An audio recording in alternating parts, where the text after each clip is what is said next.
The long, dark corridor Logan was walking down suddenly ended, and a door opened before him. A bright flash of light caused him to squeeze his eyes shut, and the man regained consciousness. He tried to open his eyes, but could hardly do so. Gradually, his ears began to catch the separate sounds, among which Logan recognized a familiar and dear woman's voice. It was his beloved wife, Nicole. More than anything in the world, he wanted to see her, to embrace her, to rejoice that he was alive. When he opened his eyes, he noticed that the room was empty. Around the bed stood some medical equipment from which wires and tubes ran to the body. The door to the corridor was ajar, and it was from there that his wife's voice came. She spoke softly, but the man heard the words clearly. Apparently, Nicole was somewhere nearby. "And when will I be able to re-register his property to myself?" heard Logan, and could not understand what and with whom she was talking. "He's unfortunately still alive," heard Logan, an unfamiliar male voice, and he became even more confused, and the tension made a noise in his head. "Well, is there any other way to get the money quicker?" continued the woman, and it gradually began to come to Logan's mind that she was talking about him, and most likely she had decided to embezzle his property. Logan tried to swallow the lump that came up, but his throat was dry. He wanted to take a sip of water, but he was in no condition to get up on his own, and he couldn't ask anyone. "When can I see you again? I miss you so much." "I'm waiting finally to stop dreading his return," said Nicole with a smile in her voice. Hearing this, Logan had definitely decided that he would not give away his miraculous return. Footsteps were heard down the corridor. Someone approached. "Tell me how long he has left to suffer," asked Nicole, and in her voice, Logan heard tears and sobs. "Have faith in the best," replied the woman sharply, with a hint of reproach. "And don't stand there, please. You will be informed of any changes." "Please call me right away," asked Nicole, and the familiar clatter of heels could be heard. The stranger woman entered the ward and began to press some buttons on the machine next to Logan. "She would bury him alive," she muttered through her teeth, "but he'll live," out of spite of her wishes. Logan tried to say something, but his tongue stuck to his palate, and instead of words, he made only a strange sound and opened his eyes. The woman turned to him, and a smile graced her face. "Which was to be proved," she said, and went off somewhere, then returned with her colleagues, who took a long time to examine the man and discuss something. Before they left, Logan pulled himself together and whispered, though every word was painful and uncomfortable, "Don't tell my wife, please." "All right, we won't," replied Dr. Morris, who found him awake first. "And, by the way, with great pleasure, don't worry, you'd better keep quiet for now. We won't tell. We understand everything you're saying." The doctors left, and Logan heard Dr. Morris say in a whisper to her colleagues, "I wouldn't even allow wives like this one on the porch of the hospital." She was just dreaming of hearing that she was widowed as soon as possible. How the earth carries such people. "I would pray all day long for my man to live, and she only thinks about inheritance." Logan kept thinking about his wife's words, how she could have an affair with someone behind his back. He has always lived for the family. He did everything to make her happy. He never restricted his wife's finances. He let her live as she wanted, and now, when he had an accident, she was not upset in the slightest. She was even happy and thought of schemes how to take over his property. Logan was disgusted at the thought. He wanted to go home and tell her that she was wrong, that he had come to his consciousness, and now she would not get a penny in the divorce. A few days passed, and the man began to feel better. "Well, how are you doing?" entered Dr. Morris. Logan smiled at her and replied that he felt wonderful. "Great. Look, I can't keep it from your wife for long that you've come to your senses. Tomorrow, you'll be transferred to a regular ward, and then—" "I see your point," interrupted Logan. "Well, I'll have to face her, though I'm not ready for a scandal just yet. You see, when I came to my senses, I heard her—" Logan stopped talking because a clenching lump of resentment came to his throat. Dr. Morris took him by the hand and looked intently at him, saying that she had heard everything too and understood perfectly well how upsetting it was for Logan. Yes, very much so. But it doesn't matter anymore. I'll file for divorce as soon as I get back on my feet.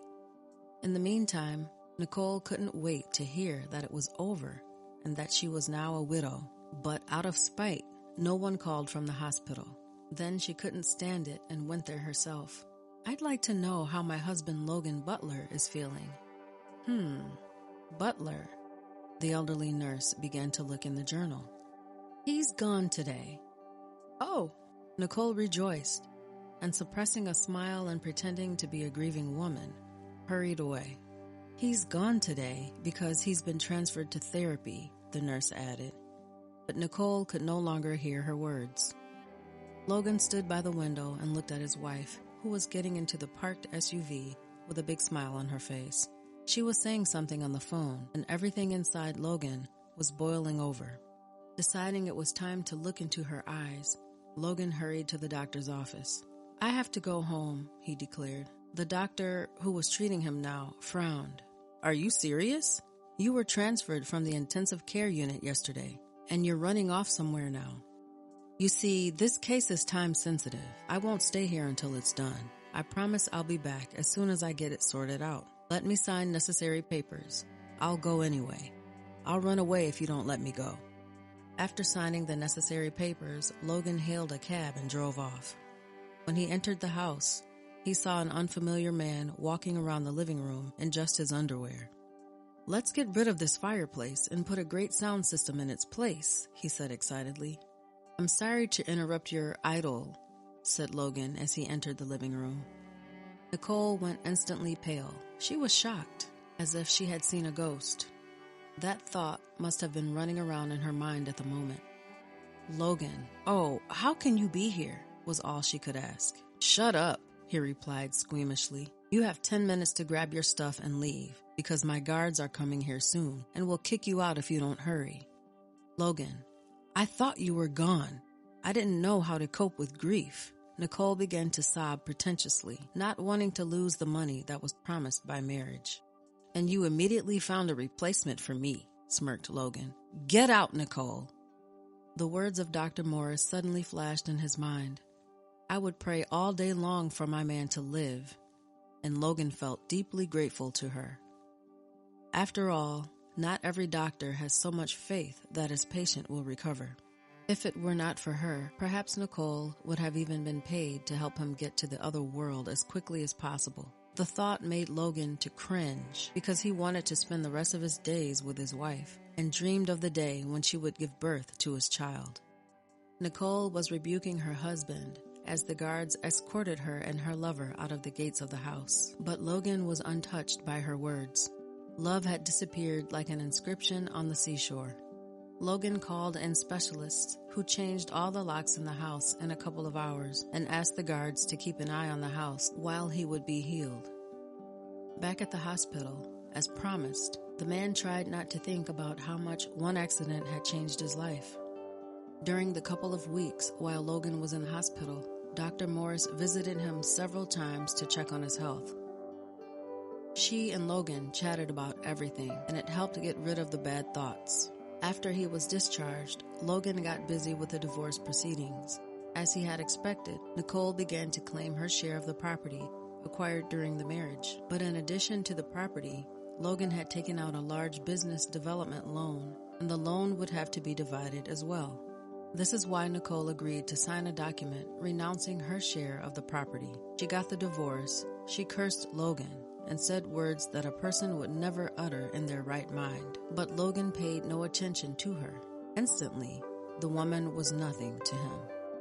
After a while, Logan realized that he missed Dr. Morris and wanted to see her. Besides, he didn't even have time to thank her for helping him to survive. He bought the bouquet and headed to the hospital, figuring it would be her shift. But the nurse told him that Dr. Sylvia Morris was in a complicated operation. Logan sat down in the corridor, deciding to wait. After a couple of hours, the exhausted woman came out to him and sat down nearby. What happened? Asked Logan. A severe case, but we were able to save the man, said Sylvia with relief. And is this for me? She asked, looking at the flowers. Sorry, Probably I lost my social skills with women. Of course, for you. I wanted to ask you out, but if you don't agree, I won't be offended, said Logan, giving the bouquet to Sylvia. I agree, said Sylvia with a smile. My shift ends in an hour. A walk will be the best rehabilitation after such an operation, and it's good for you too, to spend more time in the fresh air. Logan smiled at this beautiful woman, whom he was willing to wait as long as necessary.